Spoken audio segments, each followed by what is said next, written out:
Hi, it's Elizabeth from Tyne Motorhomes, and today we'll be doing the handover video of the Auto Trail F68. Just behind your driver's door, you've got your toilet cassette. So as long as the blade on the inside of the toilet is closed, you can pull the handle up and slide the cassette out. To empty it, you just want to pull the spout round and unscrew the cap. When you're emptying it, just press this little orange button in. Just allows some air in and stops it from glugging.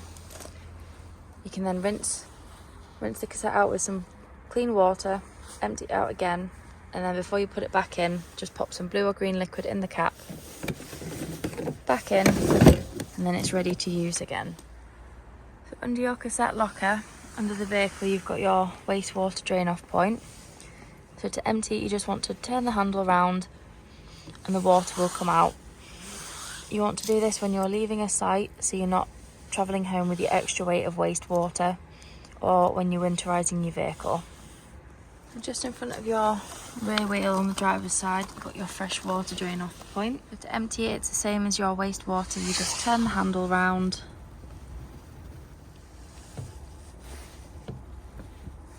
and the water will come out. You can always gently bring it off its clip and lay it down flat to help the water come out. You want to do this when you're winterising your vehicle, so you don't get any frost damage with the water being left in the tanks to freeze. The next thing we'll come to is your hookup cable. So when you're hooking your vehicle up, you want to lift the collar and align it up to the inside of the vehicle and then gently push it on. Then when you're disconnecting, you just want to gently pull. And you always want to remember that you want to connect your cable to the vehicle first and then to the mains, and then when you're disconnecting, disconnect from the mains first and then the vehicle, so you're not walking around with a live lead. The next thing we'll come to is your external shower point. So to remove the black cap, you just push the blue collar in and gently pull on your black cap and it'll pop off. Then you want to push your shower in and connect it up, and then as long as you've got your water pump turned on and your fresh water tank full, you'll be able to use your external shower. And then once you've removed your shower, again, push the blue collar back. You can then just pop your black cap back on and then close the lid. So the next thing along is your freshwater inlet point. So you want a hose pipe and some adapters, and then you can connect to the tap at the site and then put your hose pipe through there and then fill your freshwater tank full. If you can't get to the site's tap, you can use your submersible pump and use an aqua roll to fill your water tank up. When you are finished and you've got all the water you need, make sure you lock it with the key, just so no one can tamper with your fresh water. And at the back, you've got your garage that goes right the way through to the other side of the vehicle. Just to the front of the vehicle, you'll find this little yellow toggle. This is your boiler drain down point. So when you're winterising your vehicle, you don't want to leave any water left in the tanks, as it can cause frost damage. So you just want to grab the yellow toggle and just push it to the side. This will open up the boiler and let all the water drain out. You can leave it open throughout winter, and then when you come to use it again, just remember to close your boiler by pushing it to the front of the van again. At the top of the vehicle, you've got your reversing camera, and you've got a nice large window at the back of the lounge. You've then got your two fuel bike rack bars if you wanted a bike rack fitting. And then here's the garage from the other side. Next thing we'll come to is your external barbecue point. So you want to use the adapter and a length of hose to connect to your barbecue or Cadac. And then when you've got a flow of gas through the vehicle, you can turn the red handle, and there's a little sticker just down here showing you the position on and off. And you'll get a flow of gas to your barbecue. Next to your habitation door, you've got your gas locker. So this will hold two 6-kilogram gas bottles. Just remember to always strap them in before travelling so they don't rattle around. When you're connecting your pigtail, it's left to tighten, right to loosen, and you might just need a spanner to nip it up tight. And then to turn the gas on and off, you've got your arrows on the top of the dial here. And then just press this black button down for a couple of seconds just to release the gas and let it go through to the vehicle. On the outside of your passenger door, you've got your diesel and AdBlue. If you go to a petrol station where they take Arctic lorries, you can usually find AdBlue cheaper on the pump than it is in the drums.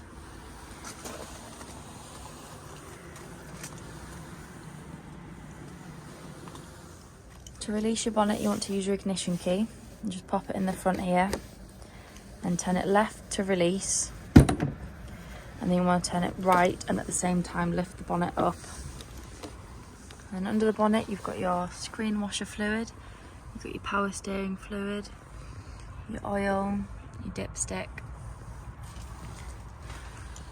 and you've got your positive here, and then your negative is just there if you need to give or receive a jump start. So the first thing you want to do when you get into your vehicle is turn your main control panel on. Then from here your internal lights and your awning light can be turned on and off. There is also some lights that can be dimmed down as well. Next is your power, so you can just see your charging voltages for your batteries. Then got water, so here you can see we've got 25% fresh water, we've got no waste at the minute. If you're using your vehicle during winter, you can put the heaters on just to stop the water from freezing. It'll just keep it tepid, it won't make it hot, but it will stop it from freezing. You can then turn your water pump on, so you get a pressurised flow of water through the vehicle, and you can just check your environment. And then you've also got a couple of different settings you can flip through as well. To operate your heating and your hot water, you can use these two dials here, so you just have to wave your hand across them and they'll switch on. We'll do the heating first, so you can have it on just gas, just electricity, or you can have it on both if you want to heat your vehicle up quicker. On the electric side, you can have it on 1 kilowatt, which is 1 dot, 2 kilowatts, which is 2 dots, and then 3 kilowatts, which would be 3 dots. They've gone blue at the minute, that means it's on, but it's not currently working on gas or electric. In a minute, it will turn orange. That means that it is working and your van will start to heat. The outside, you can have it from 30 degrees all the way down to 5 degrees, depending on how warm you want your van to be. Next, we've got your water on heating, so you can either have it on gas, electricity, or both, depending on if you want your hot water quicker. You can have it on both and it'll just heat up a little bit faster. You've got your two settings, so you can have it on gas and then electricity. You can see here the lightning bolt's gone orange, that means it's already working on electricity. It'll just take a minute or two to start working on gas. So here we've got the hot water running. You might just be able to see the steam coming off it, but it is hot and at the temperature. So here we've got all three gas burner hobs working. Just remember that once you've used them, allow the metal to fully cool before you put the glass lid down, as it can shatter if it's too hot. Here we've got the oven working on gas, and we've got the grill working on gas as well. The gas isolation valves are just under the oven if you ever need to turn them off. If you want to turn the rear lounge into your double bed, you can just pull the middle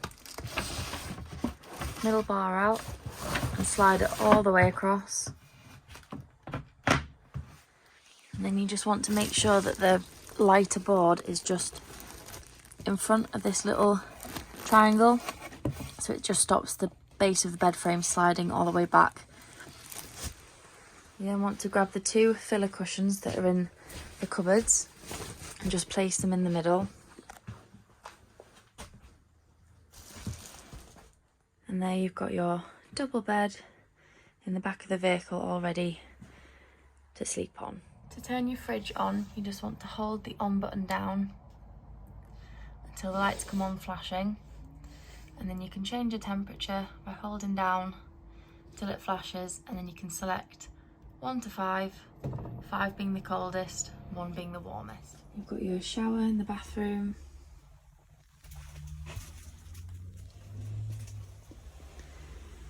You've got your sink to flush the toilet, you want to make sure you've got your water pump turned on and some fresh water in the water tank. And you want to hold the blue button down and you'll get a flow of water into the bowl. And to open the blade, you just want to pull the grey lever across, and then always make sure you shut it after use. And then when the cassette's full, you'll get a little red light on here just indicating that it's ready to be emptied. You've also got a cupboard, and then you've got a nice large mirror. Opposite your bathroom, you've got these two large cupboards. You've got a lot of hanging space for your clothes.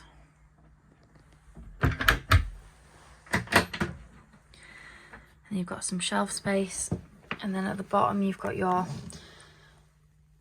power supply unit. So in here you've got your fuses. You should always take some spare fuses with you just in case any of them blow when you're on holiday. You can easily replace them. You've got your trip switch. So if you're ever not receiving power when you're hooked up, you just press this button here. If it trips, it means there's something within the vehicle not working. However, if it doesn't trip, you're not getting any power into the vehicle and it could be an issue with the mains or the hookup cable.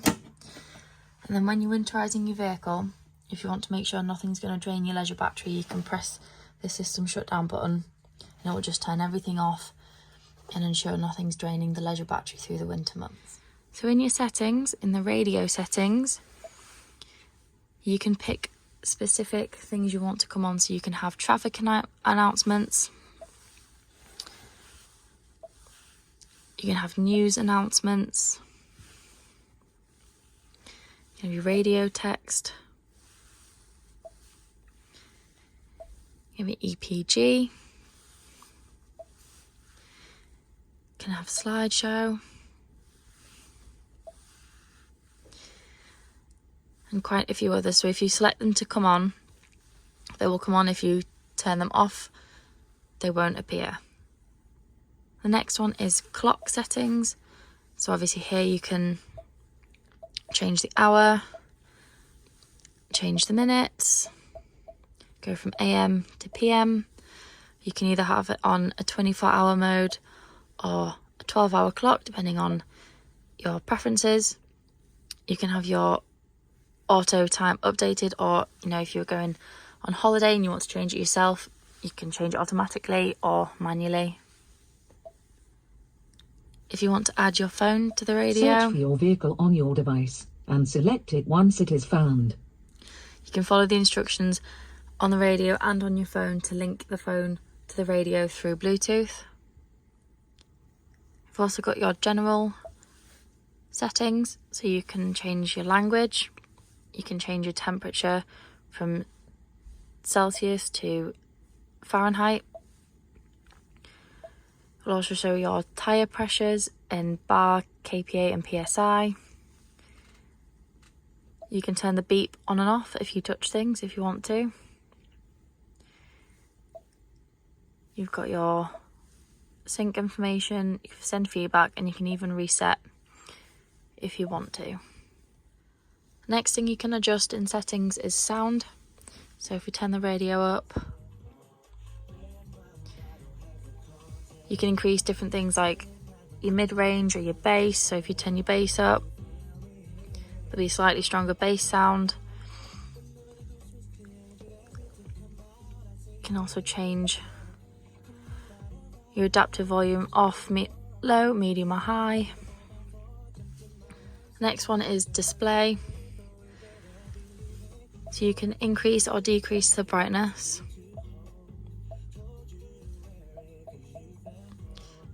And then you can even you can pick day mode, which will have the back screen white. You can pick night, which is the dark blue, or you can have it in auto, so it will automatically go white background for the day and then a dark blue background for the night. The next one is your vehicle settings. So you've got your serial number, you've got your remote start, if you've got your Ford Pass connected. You can have your wipers set to rain sensing on the screen or off. You can change the brightness of the cockpit. You have dark or all the way up to the full brightness.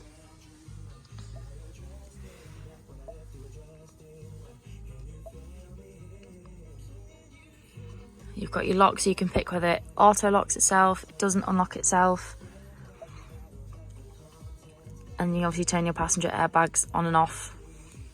Your next one is connectivity. So you can connect through data or analytics. You've obviously got your phone to Bluetooth, wireless app projection, and then you've got your Wi-Fi. So next we've got the vehicle hotspot. You can go through different settings through here. And you can see your data usage and then turn the hotspot on and off. Emergency assist would be used if you've been in an accident. So you can preset it so that if you are in an accident, the device will try and connect you to emergency services through any phones that have been connected or paired to the radio. You can also put your vehicle in valet mode.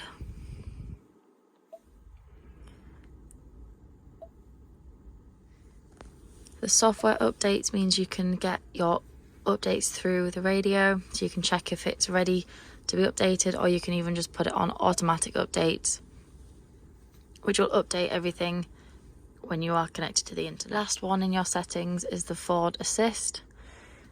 So you can wake the Ford Assist. You can set a specific word, such as OK Ford. You can select a preferred wake word. You've got your advanced mode.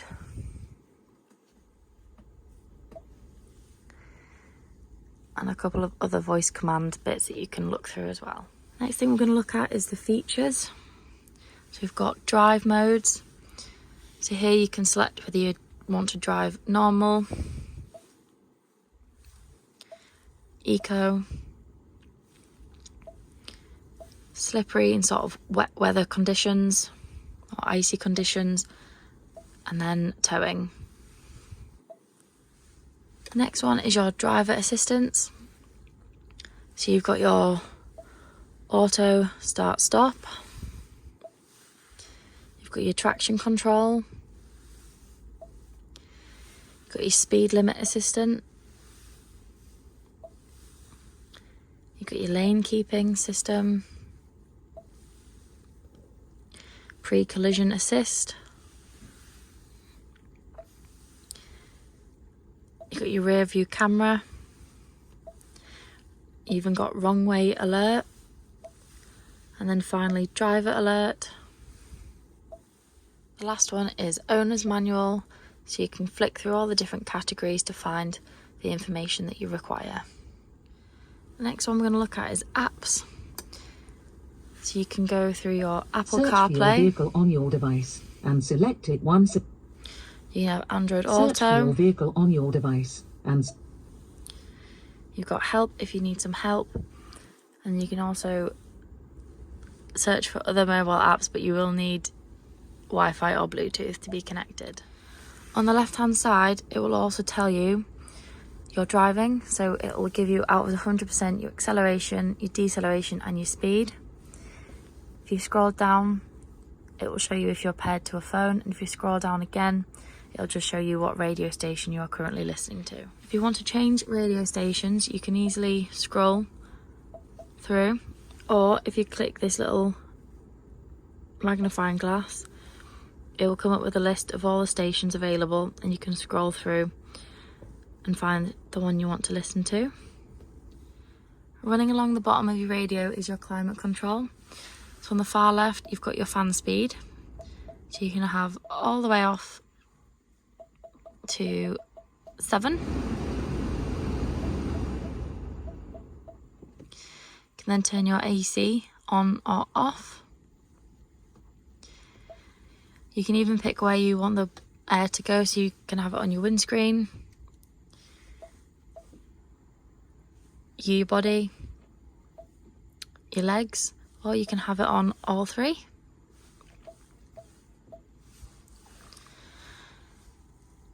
You can have the blowers on max from here as well. You've got auto, so you can pick the different levels down here as well. You can circulate the air on the inside of your vehicle, and then on the far right you've got temperature,